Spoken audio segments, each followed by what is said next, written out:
So I guess first things first. Yeah. Let's just start with your origins. Where are you Yeah. from? Yeah. Let's start with that. Yeah, well, I'm from Kenya, some part in East Africa. Not a lot of people know where Kenya is. I'm always here in the United States talking to different people and, I tell them Kenya, they know it's in Africa actually, but they don't know which part of Africa. Some people tell me, is it close to Nigeria? I'm like, Nigeria is West Africa, but Kenya is more of East Africa, and then you've got South Africa in the south, for those of you who don't know. But I am from a place called Kisumu, Kenya, which is the western part of Kenya.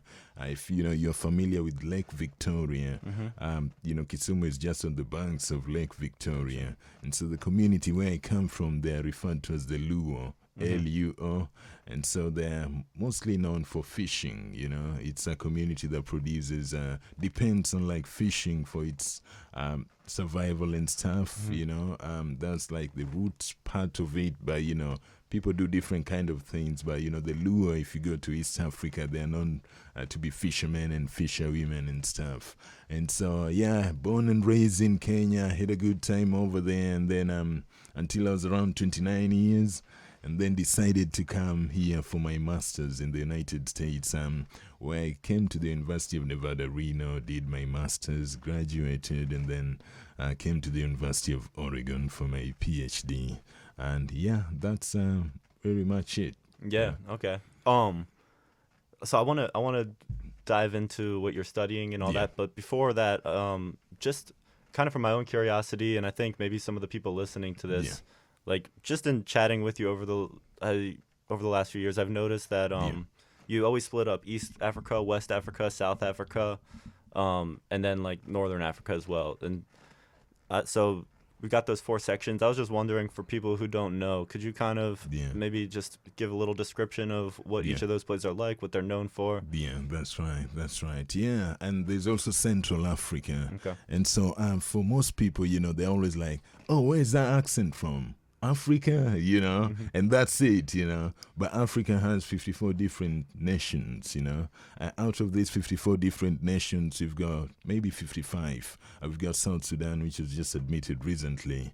But, there are like thousands of different tribes speaking completely different languages, different nations, and, different cultures, customs, and they do their own stuff, and so we have to sort of stay in this one place called Africa.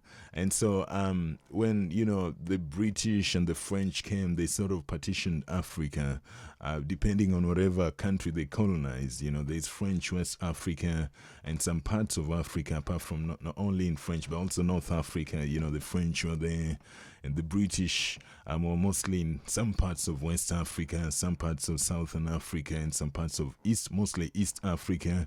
And then, we've got the Portuguese, who are also mostly based in the southern part of Africa. I've got the Dutch in South Africa.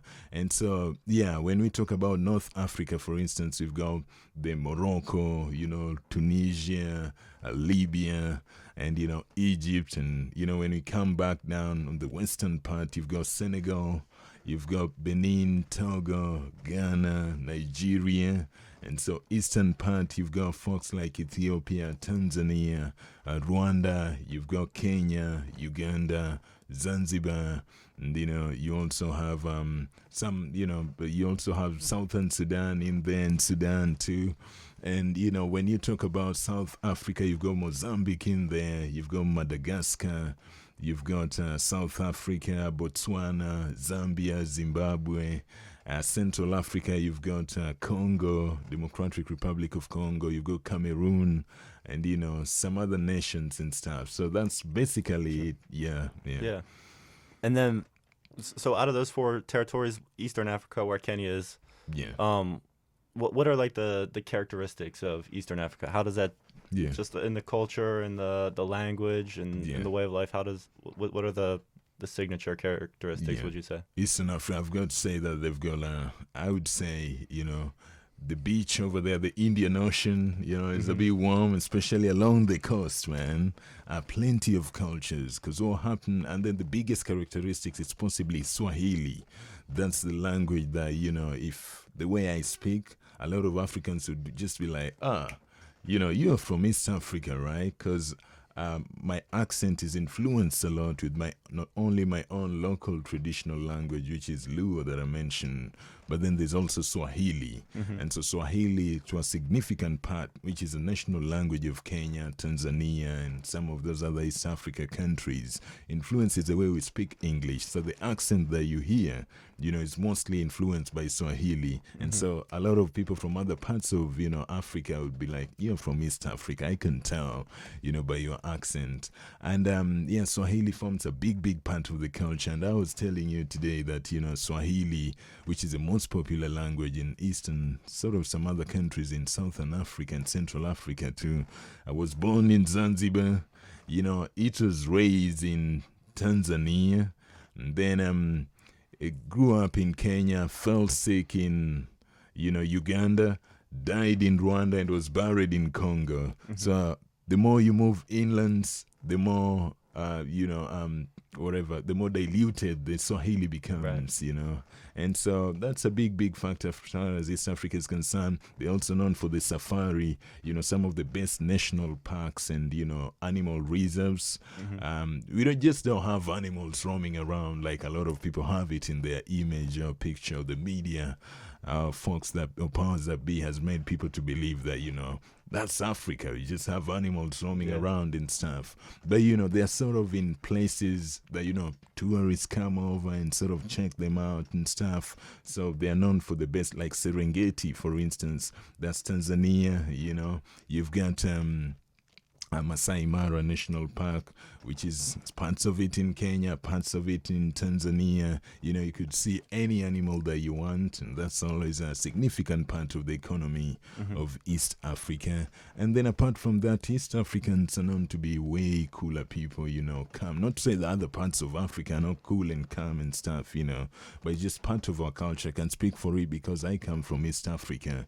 But, I have traveled quite a lot, and West Africans too are, cool and stuff like that. But as far as East Africa is concerned, our culture and customs is mostly influenced by a lot of other cultures, especially Arab. I told you about Swahili in the sense of like, it came about as a result of the interaction between the Arabs, Indians, and the local communities, because they couldn't understand each other when they were trading and stuff. And so, the language that came off of that interaction between Arabs and, the local communities back in East Africa gave birth to Swahili.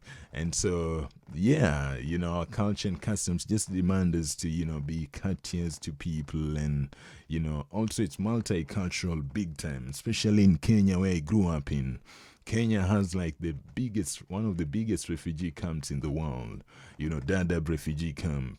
We host like people from South Sudan who've had issues, a war-torn nation, Somali, big part of Kenyan population are of Somalian descent. We've got folks from Ethiopia, which has had its own turbulent fare of issues, we host folks from Rwanda, who have had their own issues with genocide at some point, Burundi, and, other nations. And so we sort of grow up in this multicultural, multi-diverse place. And so, I would say Eastern African folks, they're way more peaceful and, they just like to have a good time. Partying is always big time as far as East Africa is concerned. So, I can go on and on and on, but hey, that's East Africa for you. Yeah, that from just knowing you the last few years, that definitely checks out. With you're very easygoing. You're always the life of the party. It's funny. We're in Eugene right now. We went to a concert last night, and then we went out to a bar afterwards. But which is all you, right? When was the last time you were in a bar, really? I don't even know. Oh man, it's not a big bar guy, but I love being a yes man when I'm traveling, and if that's Nesta style, that's what I want to do while I'm here. And it's funny, man. Everyone comes up to you, everyone knows you, everyone. It's clear you're easygoing, you're the life of the party. That definitely checks out what you're saying. It's a little bit, especially here in America. What I've learned is that in America, possibly a lot of folks are like, I was told, chest out, and you gotta be confident, and you gotta, be out there, and boom, and stuff. And so I tend to struggle a little bit with that. I mean, I could be charismatic, I could be, out there if I wanted to.